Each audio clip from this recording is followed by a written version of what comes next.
A guest who flew in all the way from Philly, Dr. Umar Abdullah Johnson. He's a nationally known psychologist. He's here with me today. I want to welcome the brother. Thank you very much. It's a pleasure to be here in Chicago with you. Appreciate it, brother. So this is a live call-in show. So the number that we can be reached at is 312-738-1845. 312-738-1845. So I want the doc, without further ado, I want the doc to go ahead and tell a little bit about himself. I am a nationally certified school psychologist, and my job is to decide which children goes into special education. School psychology is a certain type of psychology. When most people think of psychology, they think of clinical psychology, which we'll probably talk about a little bit as we go into the ADHD and the psychotropic drug movement against black boys. But a school psychologist is unique because we work in the schools, and we don't primarily do therapy, although many of us are trained to. Our job is to decide who has the learning disability, who is retarded, who is emotionally disturbed, who needs special education. So it is special ed law that basically provides a job for school psychologists. And special education has a unique history that grows out of the 1954 Brown versus Board of Education decision. In 1954, when the Supreme Court said that race no longer could be used as a factor in education, white supremacy had to come up with a new strategy to resegregate black from white. So 21 years later, special education was born in 1975. There was no special education in America, not on the federal level, until 1975. And it is not by coincidence that special education comes right after the Civil Rights Act, when forced integration of schools was supported by the federal government or forced by the federal government. So special ed became necessary. So we can no longer keep black kids from white kids because they were black. We would now just say that they have a learning disability. Wow. You know, I noticed when I was in school, in high school in Michigan, I noticed that most of the people or the children that were in special ed was boys, males. Yes. Now, what's going on with that? Is there a connection there? Oh, without a doubt. Whenever you want to miseducate a population, special education becomes the direct route. And there's no population in America that is as marginalized as the black boy or the black male. And in fact, in my position, there are basically 5 stages of extermination that this society has developed to deal effectively with black men. The first stage is miseducation, the school itself. Without miseducation, there's no such thing as jail. Without miseducation, there's no such thing as economic castration. Without miseducation, there is no wholesale homicide. Okay, miseducation is essential in order for oppression to really deal with the black male problem that they have here in America. Miseducation has 3 primary components. Number 1, to teach the black boy to hate himself. Number 2, to teach the black boy to love white people. And number 3, to effeminize and, if possible, homosexualize the black boy.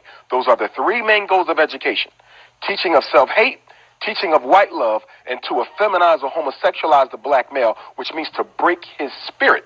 And one of the reasons why so many of our boys drop out of school is because the way they are treated. I always say there's no such thing as a black male dropout rate. There's only a black male push-out rate.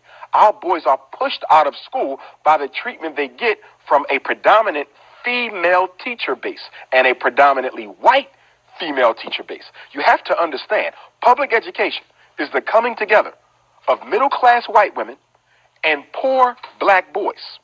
Middle-class white women and poor black boys. 2 populations that this society, for most of its history, have tried to keep apart. So a white woman generally has a fear and a contempt for the black male. How can you teach someone if you fear him or hate him or is not safe in his company? So if we want to improve the education of black boys, then they're going to have to be taught by black men. Damn. Man, that sounds excellent. Excellent. I totally agree. You know, I myself have a vision or visualize myself being in charge of some type of school. But, you know, it's like, where's the funding at? Where's the funding for a brother? Is there any funding out there for a brother that wanted to do something on a revolutionary level? I don't want to deal with no crackers, period. I just want to deal with our own students and get their mind back to where it's supposed to be. Because all that self-hate, man, is ridiculous that we got out here. Exactly. There's basically 4 types of schools you can have. You can have a religious institution, a public school, a charter school, or a private school. Now, religious schools are the most free of all of those 4 types I just named. Okay, if you have a religious school, then the oversight by the State Department of Education is minimal because it's religious. They have the most power in terms of educating their own. Public schools and charter schools, which are a form of public schools, constant oversight. Okay? Private schools, which is like what your brother Marcus Klein is doing here in Chicago, that's the best route to go. Because a private school, for many intents and purposes, is almost like an independent country. You get to set your own laws. Now, there's certain federal and state mandates you have to follow, but you have a lot more control over the day-to-day operation of your school. And I think as a community, we have to look at private schools to properly educate our black boys. There's no way we can leave them in public schools and charter schools and expect them to be the type of men we need them to be. The primary goal of public education is to socialize. The primary goal of education is to socialize. I always say that your son probably can't read, but he knows the Pledge of Allegiance. Can't write his name, but he knows the Star-Spangled Banner. Okay, can't do math, but he knows who George Washington, Thomas Jefferson, and Abraham Lincoln was, although all 3 of them were anti-African presidents. So the purpose of public education is to socialize. And that is one of the biggest reasons why we have this great homosexual threat, because now, as a population control measure, they are socializing black children to be lesbian and homosexual as a strategy to reduce the birth rate in the black community. Homosexuality is not being pushed as a cultural revolution. Homosexuality is being pushed as black population control to convince an entire generation of black children to have sex with people of like gender. Why? Because if I can convince black boys to cohabitate with black boys, and if I can convince black girls to cohabitate with black girls, then what do I do to the black population rate, the birth rate? I cut it in half. Same thing with prison. The mass incarceration of black men, which is a function of miseducation, is being done to control the black population rate. When a black male is incarcerated, and when he is incarcerated during his prime years, from about 18 until 38, then what you are also doing is not only incarcerating him, but you are incarcerating the 2 babies that he would have had he not been incarcerated. Oh. Everything that's done must be viewed as a population control strategy. Everything that's done is population control. Even when you look at the welfare laws that were put into effect in the black community, many of them forced the woman to separate from the man in order to get certain types of assistance.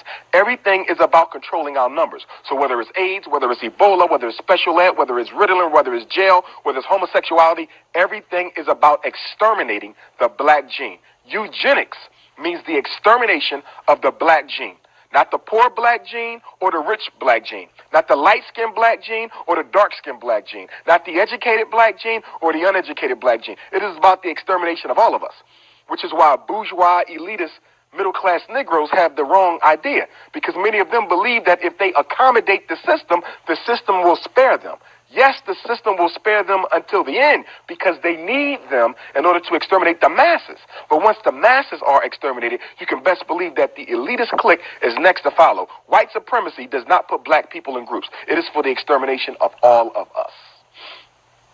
Well said, my brother. We got any callers on the line? How you doing? Shalom. Shalom, brother. Go ahead. How do you feel about Mayor Daley leaving and Joy Reid leaving? And these police get what they deserve. And y'all have a nice evening. Thanks, brother. We're not really talking about Mayor Daley right now, but as far as him leaving and going off wherever he's doing, that's his business. But I want to say this. We do need a mayor, a different type of mayor. So maybe I'll run for mayor. How about that? Next caller. Hello? Yeah, go ahead, brother. I'm listening. Go ahead. You on there? Hello? Go ahead. I can hear you. Go ahead.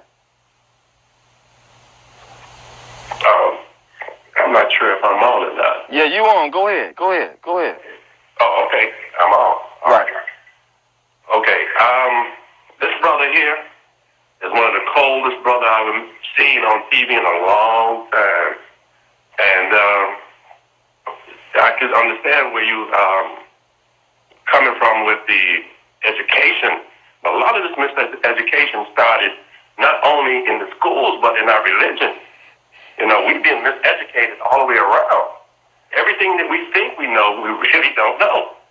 And I'm trying to figure out what can this brother do in order to try to bring out more of everything, because basically we're enslaved educationally.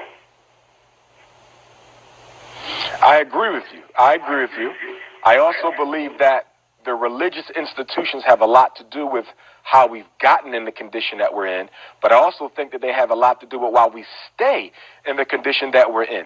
For example, when you look at most inner cities, you have churches, masjids, and religious temples on almost every corner.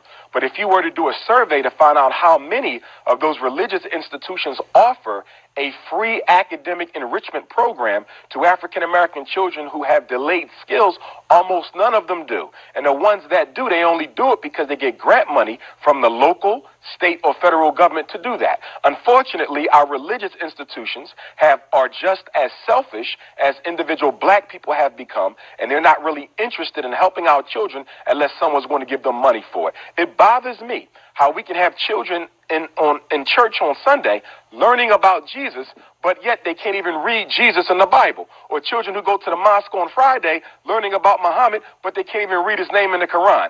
My point to the religious institutions, and I don't have a problem with religion. I don't see anything wrong with them. In fact, sometimes they can be a benefit. Okay, they can be a benefit, but religion is neutral.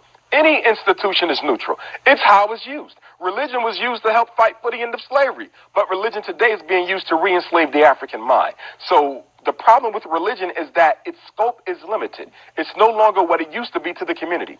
100 years ago, you could go to the church in order to get a job. You can go to the church if you had social issues. You can go to the church if you had run-ins with the law, and if your rights were impeded upon. Unfortunately, today, the church is only prepared with helping black people get ready for heaven, but they're totally content with allowing black people to exist in political hell every day. Great. Well said, brother. Next caller. Yes, Brother Dawa. Shalom. Shalom, sister. I just want to thank you for this beautiful brother you have brought on. It's way overdue, brother. I just thank you so much for your great knowledge and your inspiration, your integrity. I prayed for someone like you, and you have finally came to Chicago. I would just like to touch on religion. I agree with you 100%. I have nothing against different organizations that got religion, but I think they are one of the main causes why our black people are held down, because they go over the same lessons every Sunday, every Sabbath. They don't teach the black people about moral issues. A lot of black people have mental issues. We do not know how to treat each other. We is our bigger oppressor than almost the white man is. So I just like to ask you, why have we become so caught up in money instead of kindness and being spiritual? We have made money our God. Everything is focused on money. Nothing is focused on commitment and love and teaching our black children about how to be moral citizens. All we teaches them is how to get money, how to get materialistic things, and I think that is one of our biggest problems. We need to go back to the basics.